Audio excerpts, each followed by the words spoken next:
आज आल party meeting में कई सारे मुद्दे उठाए गए और खास तौर से जांच एजेंसियों का जो दुरुपयोग हो रहा है विपक्ष के नेताओं पर, जिसकी सबसे ज्यादा भुक्तभोगी पार्टी आम आदमी पार्टी है। हमारे मुख्यमंत्री को जेल में डाल रखा है, शिक्षा मंत्री को जेल में डाल रखा है, स्वास्थ्य मंत्री को जेल में रखा है। ये सारा मुद्दा आल पार्टी मीटिंग में हमने सामने रखा कि विपक्ष के नेताओं पर जिस तरह से ईडी का, सीबीआई का, इनकम टैक्स डिपार्टमेंट का दुरुपयोग हो रहा है, इस पे सरकार ये पीएमएलए का जो एक ईडी को पूरी तरीके से दानवी ताकत दे दी गई है, इसको वापस लिया जाए और इन नेताओं पे जो कार्रवाई हुई है उसको खत्म किया जाए।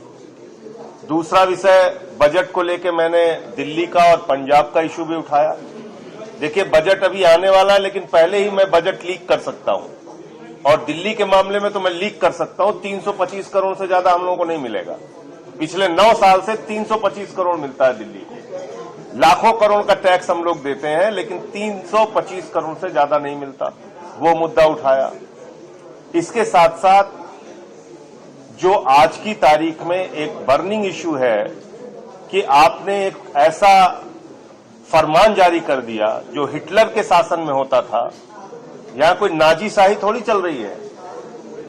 हिंदुस्तान में लोकशाही है, लोकतंत्र है। आपने आदेश जारी कर दिया नेम प्लेट लगाना होगा, तो मुसलमानों के खिलाफ जो दुर्भावना है वो भी है। इसके साथ साथ दलितों, पिछड़ों, आदिवासियों, इन सब की भी जो दुकानें हैं वहां से भी उनका भी धंधा बंद करने की कोशिश है। कोई वाल्मीकि ढाबा लिख लेगा, कोई जाटो ढाबा लिख लेगा, उसके यहां से कोई खरीदारी नहीं करेंगे, क्योंकि ये तो भेदभाव को मानने वाले लोग हैं।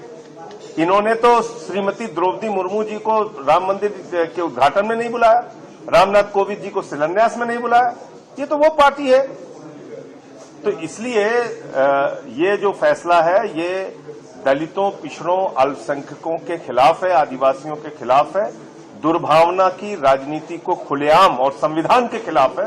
बढ़ावा दिया जा रहा है। जो ये कहा जा रहा है कि भाई कांवड़ यात्रा से गुजरने की तरफ आपको नेम प्लेट लगाना पड़ेगा। हिंदुस्तान का इतिहास ही नहीं पता इन लोगों को। जय श्री राम के झंडे बनाने वाले मुसलमान, देवी देवताओं के वस्त्र बनाने वाले मुसलमान, अमरनाथ और वैष्णो देवी की यात्रा में सहयोग करने वाले मुसलमान।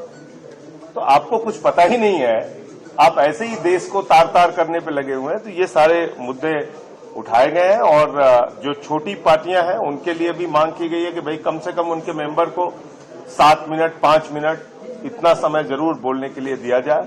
0 आवर जो हम लोग उठाते हैं उस पर कार्रवाई हो, ये सारे विषय उठाए।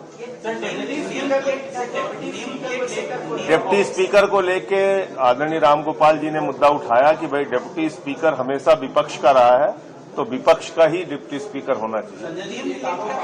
न्यूज नेशन अब व्हाट्सएप पर खबरों के ताजा अपडेट के लिए न्यूज नेशन के इस QR कोड को स्कैन करें।